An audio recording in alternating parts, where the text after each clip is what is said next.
Hey guys, so today I'm going to be teaching you all another mixed media layout tutorial which is super easy and very easy to follow.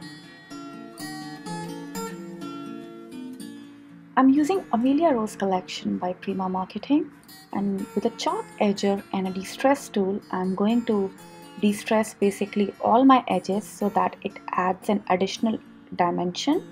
So I'm used to using this de-stressor by making memories, but I have listed substituted supplies in the description box below. And I'm using my ATJ glue glider to basically add both the layers. And I generally take out some paper from the under layer so that I can save that paper, and that part is basically not shown. So once my layers are attached, you can basically use any glue. I mean, it's not necessary for you to use glue glider. I'm going to prime my surface, and I'm using this white gesso by Liquitex. My idea is to basically paint my paper with white gesso basically on the areas where I am going to do my mixed media stuff. Now I'm using a stencil and the new paper texture paste by Finnabair to apply some textured layer onto my papers. It is very easy to use and the texture paste is really awesome. It gives you a very nice dimensional effect, and once that is done and it is dry, I'm going to use some magical powders, and the one which I'm using right now is from Lindy's and it's called Cocoa Bean.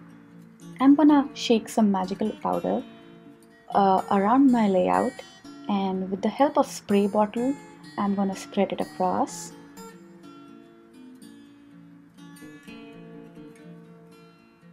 I usually keep a tissue to clean up all the smudges which I don't ideally want in my layout, but with mixed media you can never go wrong. Now I'm going to add some more color and make the entire color pretty intense, and I'll be using my brush, and you can actually see the entire texture is now going to show up. Using another color bloom spray called Wand Leather, I'm gonna give some more colors, and I usually do that till the time I'm completely happy. So that usually helps me.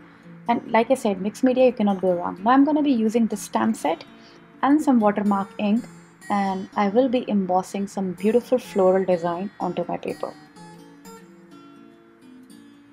The embossing powder which I am going to be using is from Lindy's and it's called Byzantine Branch, and I'm completely in love with the colors which are offered by Lindy's in terms of embossing powder.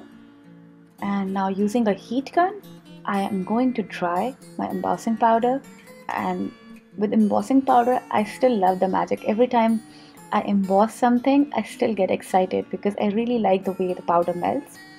I'll be also using this embossing powder to emboss some of my chipboards, and once my chipboard are embossed I decided to emboss more textures onto my layout. I love adding embossing powders of different colors to my layout because when they melt they add a beautiful dimensional effect.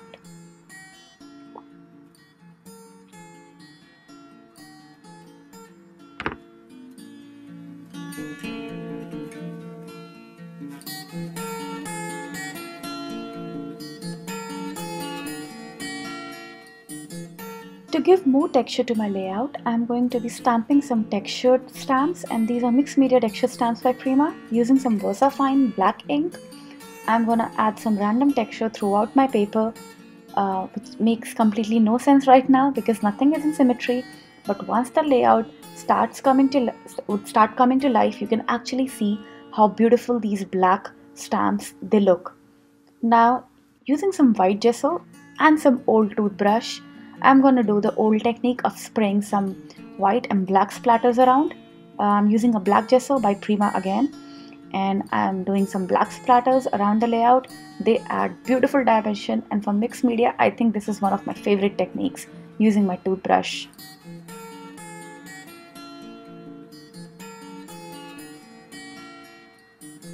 Now to layer down my layout I'll be using some black thread and the Amelia Rose collection by Prima again, which I'm showing up right here on the screen. And in the next step, it's pretty self-explanatory. I will be layering down all my embellishments. I first try to put all my embellishments and see how they would go along with each other. And I'll be using some different dyes to give some layers to the texture. And one is this fishnet dye and this Sizzix dye, which I use a lot to give textures to my mixed media layouts. They are very good for layering basically. So I generally end up adding a lot of chipboard to my image so that it gets the dimensional effect, and there's always a hinge clip so that I can always change the image whenever I want to. This is one trick which I give to everyone who is into mixed media. Sometimes we spoil our images, right? So while painting it, and with the hinge, you'll never be worried. And right now what I'm trying to do is that I'm trying to layer out the flowers, and I'm trying to see which image is gonna go best. And then again I returned back to this beautiful image of a girl with sparkles around her. And I'm adding my layers. I'm adding some ephemera by the Amelia Rose collection. You'll be seeing me that I'm adding a lot of layers by using die cuts. I love adding layers to my projects, and definitely there's still a lot to learn, but I know I'm getting there.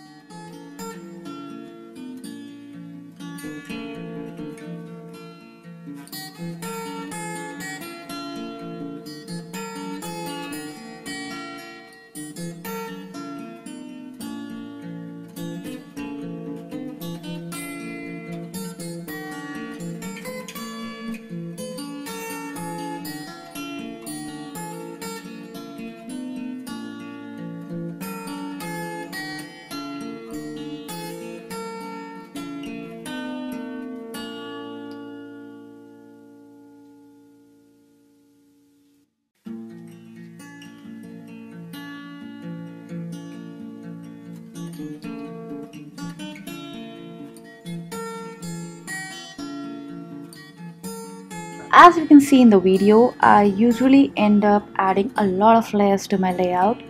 Till the point it is visually pleasing, I'll keep on adding layers. And I know sometimes we add a beautiful die cut and it doesn't even show. But trust me, even a small peek of your die cut, when it shows, it adds a lot of difference. Layering is the key on making beautiful mixed media layouts. So I'm gonna end this layout with more and more layers, and I really hope you guys have enjoyed the process of seeing how I make this beautiful layout, because I worked really hard, and I would really appreciate if you guys could leave some feedback, because that really helps me in improving. And I'm gonna end this video. I really hope you guys are gonna like this video, comment and subscribe to my channel. So I'm gonna see you guys next time, and have a wonderful day.